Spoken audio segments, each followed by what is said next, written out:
Bienvenidos todos a un nuevo video con nuestra psiquiatra Marian Rojas Estapé.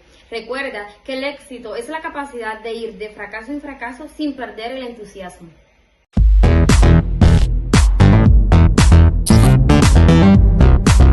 Muchas gracias, muchísimas gracias por invitarme. Para empezar, queríamos preguntarte sobre cómo influye el ver determinadas series, como pueden ser El juego del calamar, o jugar a videojuegos cargados de violencia en el cerebro y las emociones de los niños. La violencia es algo que está al orden del día en las series y en los videojuegos. No afecta igual al cerebro de un adulto que al cerebro de un chico o de un joven cuya mente está en desarrollo.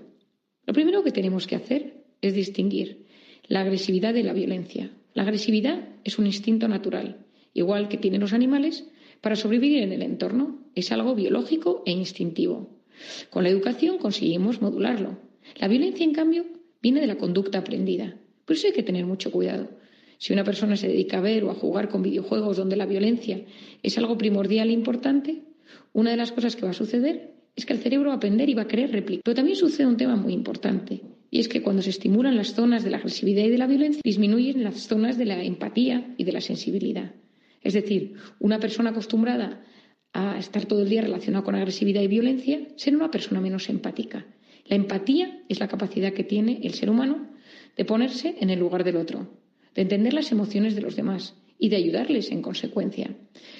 Cuando uno ve series, por ejemplo, la serie del calamar, que me parece que es un caso muy importante, el adulto puede verlo y puede hacer un juicio crítico al respecto. Puede darse cuenta de que existe la violencia, de que existe de qué va el juego, del componente tan intelectual o tan interesante que existe sobre la crítica a la sociedad y hacer un discernimiento al respecto. En cambio, el niño se queda con esa parte violenta y quiere replicarlo. Y muchas veces ese estímulo tan fuerte que recibe al observar la agresividad lo replica con sus amigos o en las reacciones que tiene ante la frustración. Hoy en día se ha visto las consecuencias que está teniendo en los jóvenes el ver series como la del calamar, aunque siempre ha existido la violencia y la agresividad en la televisión o en el entorno. Pero sabemos que el cerebro del niño no se desarrollará igual si existe agresividad en su entorno, por ejemplo, en una familia donde los padres se gritan y se pegan, en una familia donde las personas se tratan con cariño y con cordialidad. ¿Y qué ocurre cuando los niños o adolescentes pasan tantas horas jugando o viendo tanta violencia? La exposición continuada a la violencia genera una respuesta neutra, es decir, el cerebro es como que se insensibiliza y le cuesta sentir, le cuesta emocionarse y se convierte en un ser cada vez más frío. La verdad es que es impresionante cómo la visualización de violencia puede afectar tanto a los jóvenes. Otro tema del que queríamos hablarte es de la pandemia silenciosa de la salud mental que hemos sufrido durante el confinamiento. Hace poco la revista científica The Lancet publicó un primer estudio que cuantificaba el impacto del COVID en la prevalencia de la depresión y de la ansiedad en la población mundial. Se calcula que en contextos pandémicos los trastornos relacionados con estas enfermedades aumentaron hasta un 25%. Esto es una barbaridad. Aquí queríamos preguntarte qué recomendaciones nos haces como padres para prevenir y detectar estos trastornos en nuestros hijos y también en nosotros mismos. Durante la pandemia hemos visto un gran aumento de trastornos mentales. La persona que era un poco obsesiva tiene un trastorno obsesivo más grave. La persona hipocondríaca tiene síntomas más severos de hipocondría. La persona ansiosa sufre de ataques de ansiedad. Es decir, el hecho de haber vivido en incertidumbre y aislados y sin capacidad de relacionarnos de forma sana con el entorno ha hecho que muchas personas estén solicitando ayuda. Los jóvenes también han sufrido mucho, porque los jóvenes necesitan naturaleza, necesitan el trato con iguales y necesitan tener una buena gestión de la pantalla. Y durante muchos meses los jóvenes se han visto envueltos del mundo digital las 24 horas del día. ¿Qué ha sucedido? Trastornos depresivos, bajado de autoestima, voz interior que les machaca, problemas de alimentación, problemas de ansiedad y una adicción muy severa a los videojuegos, a las pantallas, al WhatsApp, una incapacidad para soltarlo hoy en día. ¿Qué recomiendo? Lo primero de todo es que si tienes un hijo en esas edades, es que observes cómo se encuentra. A muchos de ellos les cuesta expresar sus emociones, pero ayuda a poder tener un padre o una madre que se acerca y que le pregunta, les ayuda, que de repente su padre o su madre pues, se acerquen y sean un lugar seguro para poder expresar sus emociones.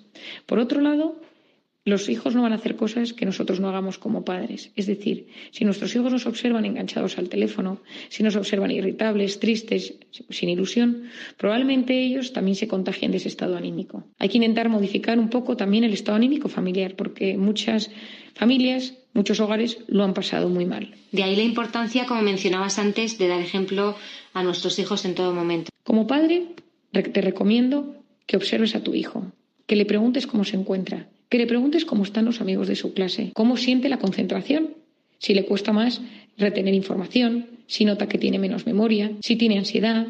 Explicarle que quizá tú en algún momento también has sentido angustia, que te ha costado dormir por las noches y que intentes analizar y observar cómo se encuentra su mundo interior.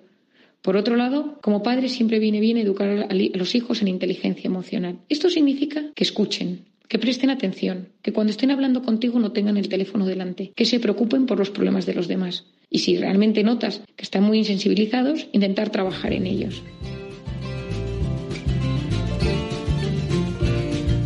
Muchos de los padres o educadores que nos escuchan tratan a diario con adolescentes.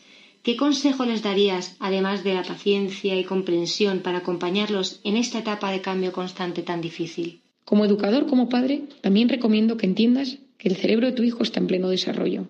Es un cerebro que necesita vivir emociones intensas, que de repente tiene dudas de su identidad, de su forma de ser, que de repente se rebela contra la autoridad, que las normas de casa le parecen todas demasiado estrictas. Es decir, es una evolución lógica. Entendiendo que esa fase es normal, y en esto te puedo recomendar que, por ejemplo, leas el libro de Daniel Siegel, La tormenta cerebral, sobre la adolescencia, puede ayudarte muchísimo a saber lidiar con ellos. Este autor, Daniel Siegel, también tiene un libro para niños que se llama El cerebro del niño. Te lo recomiendo si tienes a un hijo en casa al que no sabes gestionar bien, que no entiendes qué le está pasando en su cerebro, porque comprender es aliviar. Y cuando uno comprende, se siente aliviado. Cuando uno comprende a su hijo, siente alivio. Y cuando uno comprende que muchas de las reacciones y comportamientos que tienen un trasfondo biológico, te sentirás aliviado. Tomamos nota de ese libro de Daniel Siegel, La tormenta cerebral, para acompañar a nuestros hijos adolescentes. Para terminar, nos gustaría que nos contaras un poco de tu último libro, Encuentra tu persona vitamina. ¿Cómo es una persona vitamina, María? Las personas vitamina, en contraposición a las personas tóxicas, son aquellas que nos inundan de oxitocina. Las personas tóxicas son las que nos intoxican de cortisol. No son tóxicos de por sí, pero hay un efecto tóxico en tu organismo cuando estás cerca de ellos. A veces solo con pensar en ellos o recibir un mensaje se activa tu sistema de alerta. La oxitocina es la hormona que consigue bloquear el cortisol. Es la hormona de los abrazos, del parto y de la lactancia. Es la hormona de la empatía. Es la hormona que se activa cuando estás con alguien y te mira a los ojos, no te juzga, te escucha y te mira con muchísimo cariño. Y que sabes que en ese momento el mundo es un lugar más seguro. En un mundo tan intoxicado de cortisol, donde vivimos inflamados, preocupados por cosas reales o imaginarias, donde hay incertidumbre y caos y donde a veces nos cuesta relajarnos, conseguir estimular esa oxitocina puede ayudarte. Para ello, rodéate de persona vitamina. Sé persona vitamina para tu entorno. Y cuando te cuenten tus amigos algo, no juzgues, escucha. Las personas vitaminas son aquellas que cuando nos sucede algo bueno se ilusionan más que nosotros mismos. Muchísimas gracias, María, por compartir este rato con nosotros y darnos tantas claves y pautas a seguir con nuestros hijos. Nos ha encantado estrenar este primer podcast contigo. Gracias a ti. Si llegaste al final de este video, dale me gusta, comenta y comparte.